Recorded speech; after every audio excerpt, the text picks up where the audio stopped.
Всем привет, дорогие друзья, мальчики и девочки, вы на канале Realistic PES. У eFootball сейчас такая репутация, что ниже падать уже некуда. И на самом деле всякие новости, связанные с этой игрой, уже не удивляют. Но так или иначе находятся небольшие экземпляры, которые заставляют так удивиться и в лишний раз задаться вопросом, неужели это реально. И новость, которую я предлагаю обсудить в рамках данного ролика, одна из таких. А в частности, то, что в игре появились боты, которые попадаются игрокам в дивизионах. Правда ли это? Как до этого дошло и плохо ли это вообще? Сегодня и постараемся обсудить. Устраивайтесь поудобнее, приготовьтесь к дискуссии в комментариях, но и не забывайте поддерживать это видео своими большими пальцами вверх. Подписывайтесь на этот канал, если находитесь здесь впервые, ну и прожимайте колокольчик для уведомлений. Ну а мы начинаем.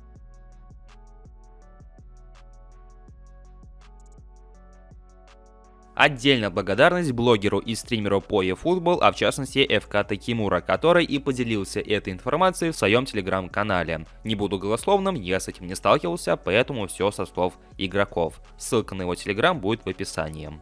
Итак, в чем же соль? А в том, что некоторые игроки начали замечать, что в дивизионах им попадаются достаточно странные соперники, которые вроде как катают, все как обычно, но почему-то не атакуют. Они позволяют атаковать себя, за матч наносится около 15 и 20 ударов, забивается около 5 и 7 голов, а может быть и больше, но в ответ они ничего не получают.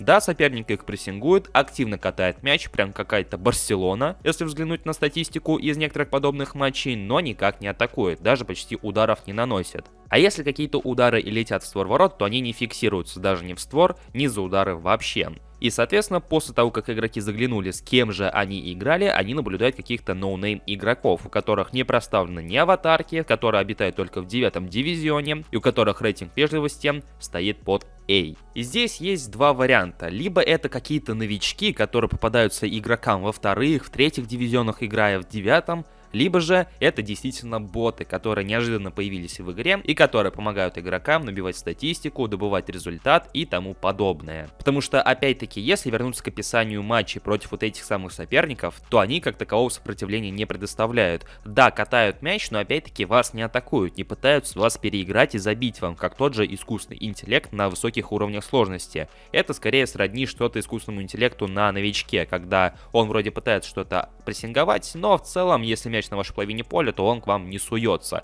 Точно так же, как и не атакует. Да, тот же самый новичок даже иногда удары наносит по воротам, а здесь удары вообще не фиксируются. Поэтому, трудно представить, что это играет какой-то новичок. Потому что один удар, но он должен нанести за игру, а так по нулям. И, судя по всему, да, это действительно боты, и они начинают обитать в дивизионах в eFootball 2022. Возможно, они обитают и в ивентах, но пока они там обнаружены не были. И хорошо это или плохо?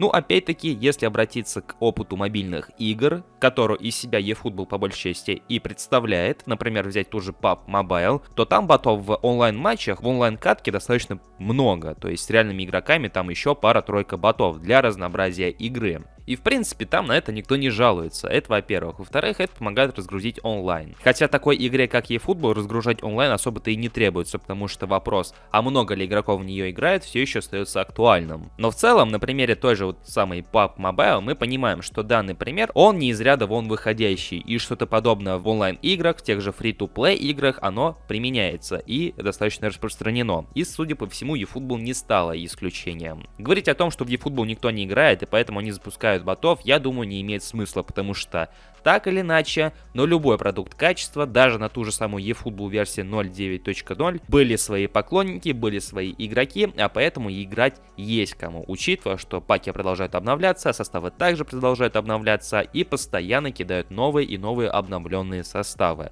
Поэтому играть в игру есть кому. Как часто мы теперь будем встречаться с ботами в eFootball, тоже вопрос интересный. Может быть, это какая-то разовая акция, или Konami же что-то проверяют, а поэтому используют ботов, неизвестно. Поэтому продолжаем следить за ходом событий и сообщаем обо всем этом в нашей группе ВКонтакте и в Телеграм-канале, ссылки на которые в описании.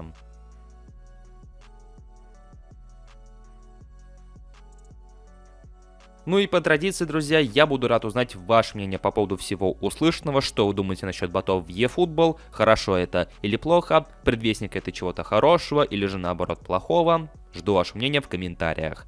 Не забывайте поддерживать также это видео своими лайками, это также немаловажно. Ну и если вы здесь впервые, то, конечно же, нажимайте кнопку подписаться и колокольчик, который находится рядом с ней. У меня на этом все. Я всех благодарю за просмотр и желаю вам всем удачи. Всем пока, дорогие друзья.